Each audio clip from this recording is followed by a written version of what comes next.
Thanks for being here. Why don't you just tell us a little bit about who you are and what you do here at Beachside, what you do in your normal life, and yeah, just kind of give us a little 20-second bio.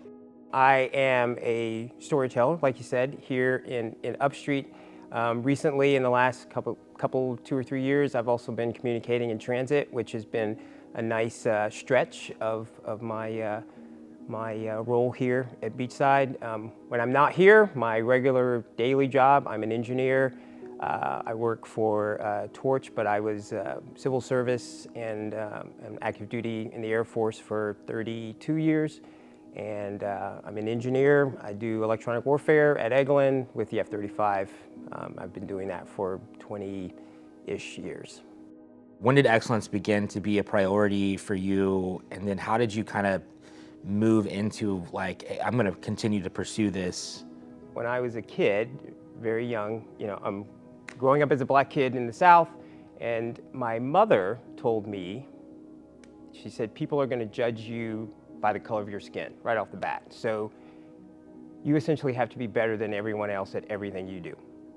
That's really what I tried for, particularly in school. I was a very, very good student, and it was important for me to, always have the best grades and always have higher grades than everyone else.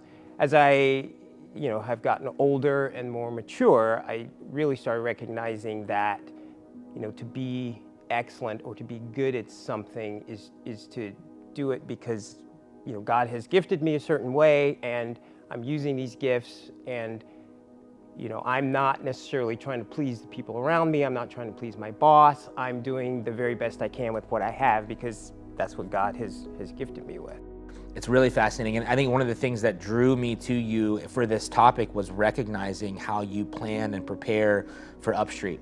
Can you tell people how you prepare for this, and then tell people why is the pursuit of excellence at that thing so important to you? First thing I do, I look at, okay, what is the Bible story, or what is the point of this? And I want to read it to make sure I understand the details of it.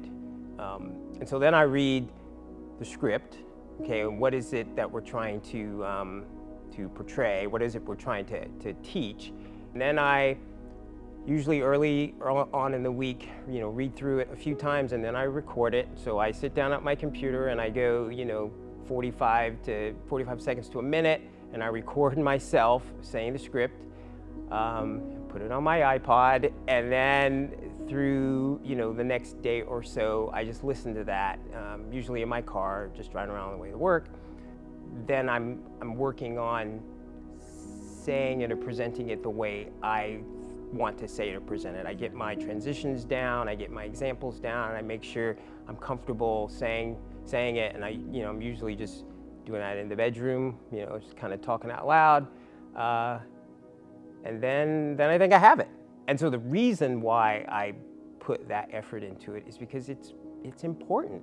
It's important for us to do it in a way that's engaging, it's fun, and it's interesting.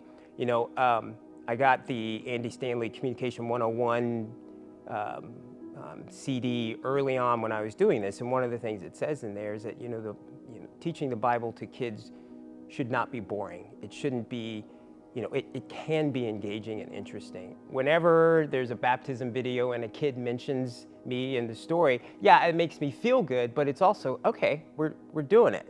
Here's this kid who's made this faith journey and recognizes that the stories that he's heard she's heard every Sunday is important to them.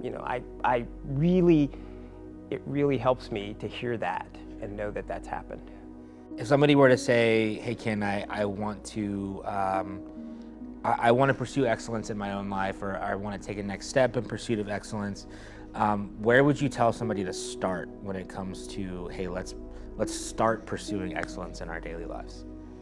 So I would say start with what you've been gifted with, and then look at what you're doing with that gift, or how you're using that gift, and am I using this gift to the best of my ability? Is there a way for me to do this better? Is there a way for me to improve in the area of gifting that I have, and then how I'm using that for service? As you grew in faith and grew in relationships with your Heavenly Father, how did that shape your view of excellence? I can't take credit for being able to speak in public or, being able to lead or whatever. Those things are what I have been given.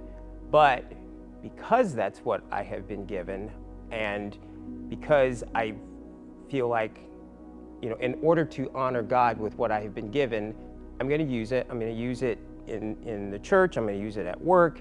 And I'm going to use it in a way that is as good as I can be with it. I am recognized at work at being a good speaker. Well, I think that honors God, because people at work know I am a Christian, and they know that I'm always, striving to do the best in whatever situation.